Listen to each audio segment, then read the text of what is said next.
MBBS in just 16 lakhs. Kyrgyzstan, Central America, Russia, Georgia. Orbit Global Education.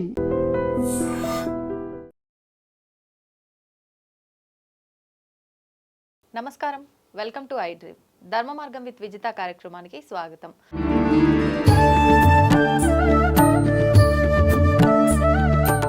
ప్రస్తుతం మనతో పాటు ఉన్నారు విశ్వ నియమాల ప్రచారకురాలు, ప్రముఖ ఆధ్యాత్మికవేత్త డాక్టర్ లక్కరాజు నిర్మలమ్మ గారు. ఇప్పుడు అమ్మతో మాట్లాడదాం.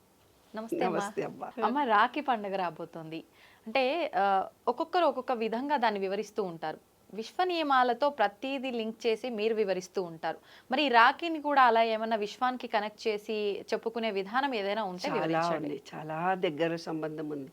ఆ విశ్వ నియమాలు 12కి దగ్గరగా ఉండే మన పూర్వీకులు పెట్టినటువంటి అంశం the law of oneness. Oneness అంటే ఏంటి? ఈ విశ్వంలో ఉండే మేలు ఫిమేలు అందరూ ఒకటే అనేది. ఎందుకు ఈ పూర్వకాలంలో ఎందుకు దీన్ని పెట్టారు అని అంటే, అన్నా తమ్ములు ఆడపిల్లను పెళ్ళిళ్ళు చేసిన తర్వాత అన్నా తమ్ముల దగ్గరికి వచ్చే అవకాశాలు ఉండేవి కాదు. ఇప్పట్లాంటి బస్సులు గిసులు ఉండేవి కావు. బస్సులు ఉండేవి, ఫోన్లు, ఇంకా అసలు ఫోన్ల ఫెసిలిటీ కూడా అసలు లేనే లేదు.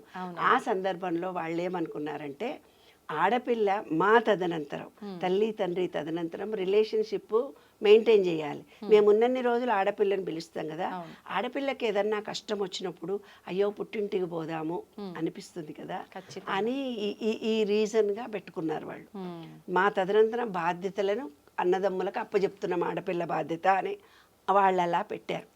పెడితే ఇప్పుడు ఏమైపోయింది, మీ చెల్లెలు వస్తుంది, రాఖీ కడుతుంది, నీవేమన్నా గిఫ్ట్ ఇచ్చటందుకే వస్తుంది, ఆమె ఎందుకు వస్తున్నది, ఆమె ఏమన్నా నీ మీద ప్రేమతోటి వస్తున్నదా, ఏదో శిరారేఖ పెట్టాలి కదా, తయారు చెయ్యి, మీ చెల్లెలకి ఏమి ఇష్టము ఇక చేస్తావు కదా చెయ్యి అంటే ఏదో పెద్ద మొత్తం దోచిపెట్టినట్టు ఫీల్ అయ్యి ఆడవాళ్ళం అంటుంటాం సామాన్యంగా. కానీ దట్ ఈజ్ రాంగ్.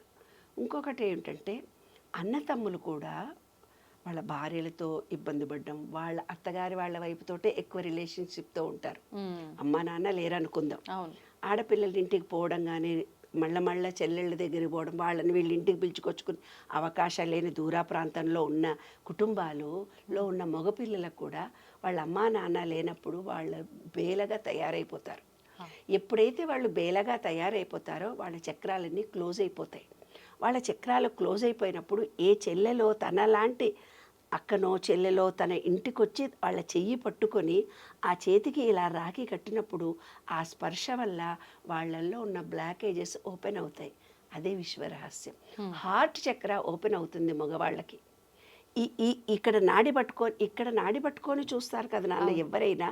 డాక్టర్ల దగ్గరికి వెళ్తే ఆయుర్వేదికంలో ఇక్కడ ఒక నాడి ఉంది. ఈ నాడి అనేది మన హార్ట్ చక్రకు, మణిపూరక చక్రానికి లింక్ కలిగి ఉన్నది.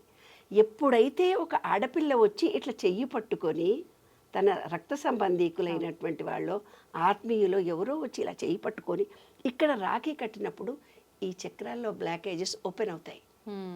కాబట్టి ప్రతి మగపిల్లగాడికి నేను చెప్తున్నది అదే. ఆ రాఖీ కట్టడం మూలంగా తనకి తాను రక్షణ కలిగించుకుంటాడు పురుషుడు. అప్పటి కాలంలో పూర్వకాలంలో యుద్ధాలు చేసేవాడు. యుద్ధాలు చేయడానికి తను అన్నలను ప్రేరేపించడానికి, అంటే ఒక సంకల్ప బలాన్ని వాళ్ళల్లో పెంచడానికి, ఒక ధైర్యాన్ని వాళ్ళల్లో పెంచడానికి, ఒక రిలేషన్షిప్ వాళ్ళల్లో పెంచడానికి ఈ రాఖీ పండుగ అనేది పెట్టారు. ఒక ఆధ్యాత్మిక రహస్యం ఉంది ఇందులో. లేకుంటే ఉట్టిగానే ఇంత పెద్ద గొప్ప పండుగగా ఇది ఉండదు. అవునమ్మా. తర్వాత స్వీట్స్ పంచుకొని రిలేషన్షిప్ అందరూ కలిసి ఉండడం అనేది, అందరితో సంబంధాలు మెరుగుపరుచుకోవడం, కుటుంబ వ్యవస్థ అనేది బలిష్టం చేయడం గురించి. ఏమ్మా, ఒక అనుకుందాం, ఒక అన్న తమ్ములు ఇద్దరే ఉన్నారు, వాళ్ళకి చెల్లెళ్ళు ఎవరు లేరు. ఎవరో వాళ్ళ ఫ్రెండ్ లాంటిది అన్నయ్య అంటూ వస్తుంది, చెల్లి అని వస్తుంది, వాళ్ళ కుటుంబ సభ్యులతో వీళ్ళ దగ్గరకు వస్తారు, రాఖీ కట్టుకుంటారు, ఆ రోజు మంచిగా ఎంజాయ్ చేస్తారు. అలాగే వివిధ దేశాల్లో కూడా ఉంది ఇది. జపాన్లో కూడా రక్షాబంధన్ అనే చేస్తారు వాళ్ళు, రక్షాబంధన్ అని చేస్తారు. యుఎస్లో వాళ్ళు ఏం చేస్తారు, ఫ్రెండ్షిప్ బ్యాండ్ అని కట్టుకుంటారు ఆ రోజున. ఫ్రెండ్షిప్ బ్యాండ్ అని జూలై ఎండింగ్లోనే వచ్చేది వాళ్ళ ఫ్రెండ్షిప్ బ్యాండ్. అంటే ఏంది, నీవు నాకు ఫ్రెండ్ అని ఫ్రెండ్షిప్ బ్యాండ్ కట్టుకుంటారు, లేదంటే ఒక తాడు లాంటిది కట్టుకుంటారు. మనం చూస్తున్నాం హైదరాబాద్లో కూడా ఆ ట్రెడిషన్ కూడా తయారైపోయింది. అట్లా ఫ్రెండ్షిప్ బ్యాండ్. తర్వాత ఏంటంటే ఈ రాఖీ పౌర్ణిమ రోజున జంజాల పూర్ణిమ అంటారు నాన్న. జంజం వేసుకునేవాళ్ళు ఆ రోజు జంజాలు మార్చుకుంటారు. రక్షాబంధన్ అంటే తనకు రక్షణ, తన కుటుంబానికి రక్షణ, ఈ దేశానికి రక్షణగా నేను ఉంటాను అని ఒక కుటుంబము, సంఘము, సమాజము, దేశము అన్నిటికీ ఒకదానికొకటి లింక్ ఉంది తల్లి. ఏవైనా మన దగ్గర వచ్చిన పండుగలు ఇవాళ వచ్చినాయి, ఈ పండుగల ద్వారా ఇంత గొప్ప విషయం వెళ్తుంది అని అంటే ఒకళ్ళకొకళ్ళ రిలేషన్షిప్. ఏదైతే ఒక చెల్లి వచ్చి తనను పుట్టుకొని ఈ వైబ్రేషన్ కలిగించినప్పుడు ఆ వైబ్రేషన్ అది ఆ ఇంటి వాళ్ళందరికీ చెందుతుంది. ఇతనిలో కలిగినటువంటి వైబ్రేషన్ ఏది, లా ఆఫ్ వైబ్రేషన్ జరుగుతుంది. అంటే ప్రతి ఇంట్లో ఉన్న అన్నా చెల్లెళ్లతో అనుబంధం అనే వైబ్రేషను, ప్రేమ అనేది ఈ విశ్వమంతా వ్యాపించి ఉంటుంది. పౌర్ణమి రోజున ప్రతి వాళ్ళకి జ్ఞానము, ఆజ్ఞాచక్రము యాక్టివేట్ అవుతుంది పౌర్ణమి రోజున ఎవరికైనా. అయితే ఆ ఆజ్ఞాచక్రం క్లోజ్ అవుతుంది. ఒక ఆడపిల్లను, ఒక తల్లిని ఎవరైనా హింసించినప్పుడు వాళ్ళ ఆజ్ఞాచక్రము మగపిల్లలకి, అత్తలకి, కొంతమంది ఆడపిల్లని, ఎవరైనా ఒక స్త్రీని స్త్రీ అయినా సరే, పురుషుడు స్త్రీనైనా సరే హింసించి బాధ పెట్టినప్పుడు వాళ్ళకి ఆజ్ఞాచక్రం క్లోజ్ అయిపోతుంది. అంటే అది మాతృదోషం కింద వస్తుంది. ఇది మాతృదోషం కింద వచ్చినప్పుడు వాళ్ళకి ఏమవుతుందంటే బ్యాలెన్స్డ్ మైండ్ ఉండదు, స్థిమితమైన నిర్ణయాలు తీసుకోలేకపోతారు. తర్వాత వాళ్ళ ఇంట్లో ఉండే స్త్రీలు ఎవరు సుఖపడరు, పెళ్ళిళ్ళు కావు, పెళ్ళిళ్ళైనా భర్తలు హెరాస్ చేస్తారు. ఇంకోటి ఏంటి, కొంచెం మెంటల్గా కూడా మానసిక వికలాంగులయ్యే పిల్లలు కూడా వాళ్లకు పుట్టే అవకాశాలు ఉంటాయి. ఈ పౌర్ణమి రోజున ఏదైతే పౌర్ణమి రోజున ఉందో ఆ పౌర్ణమి వెలుగులలో గనక ఈ అన్నాతమ్ములు లలితా పారాయణం చేయాలి అంటారు, గుర్తుందా? పౌర్ణమి నాడు ప్రతి పౌర్ణమికి లలితా పారాయణము, చుక్కను చూసి లలితా పారాయణం చదువుకొని చంద్రుడి వెలుగులో అప్పుడు తింటారు. ఇది ఒక పద్ధతి. ఉపవాసం ఉంటారు. ఉండి ఆ లలితా పారాయణం చంద్రుడి వెలుగుల్లో చదివి ఆ చంద్రకాంతి కిరణాల వల్ల ఎనర్జీని పెంచుకొని అప్పుడు తింటారు.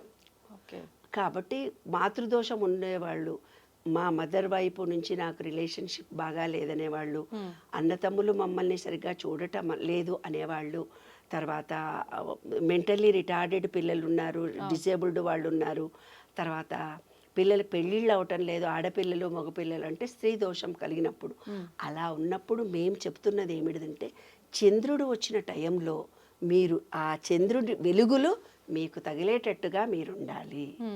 ఉండి ఏ పారాయణమో చేసుకోవాలి, చంద్రకాంతిలో కనీసం 10 నిమిషాలైనా ఉండాలి అనేది శాస్త్రం. కాబట్టి పౌర్ణమి రోజు వచ్చినటువంటి ఇది ఏదైతే రాఖీ పౌర్ణమి ఉందో హ్యాపీగా, ఆనందంగా, సంతోషంగా, ఇది రిలేషన్షిప్స్ను పెంచేది, అనుబంధాలను, ఆత్మీయతలను, ప్రేమను, రక్షణ కవచంలా ఉండేది. ఈ విశ్వమంతా వ్యాపించి ఉన్నటువంటి శక్తిని అందరము రిసీవ్ చేసుకునే రోజు. హ్యాపీగా, ఆనందంగా అన్నదమ్ములు, అక్కచెల్లెలు ఉన్నా సరే లేకున్నా సరే రాఖీలు కట్టేసుకుందాం, ఆనందంగా ఎంజాయ్ చేద్దాం, స్వీట్లు పంచుకుందాం, స్వీట్లు తినేద్దాం. You go and enjoy. ధన్యవాదాలమ్మా. తవ్వండి, తవ్వుతున్న శివలింగం సరే దాన్ని అట్లా కప్పేసేయండి, చూపించదండి. కృష్ణ ఇస్ దేర్, మూర్తి పూజ కాదు, సాక్షాత్ బ్రజేంద్ర నందన భగవాన్ ఉన్నారు మూర్తిలో. ఏమీ ఆశించకుండా ఆరాధించే వాళ్ళు కూడా ఉన్నారా ప్రభుజీ? నిజమైన భక్తి అంటే మనకు తెలియదు కాబట్టి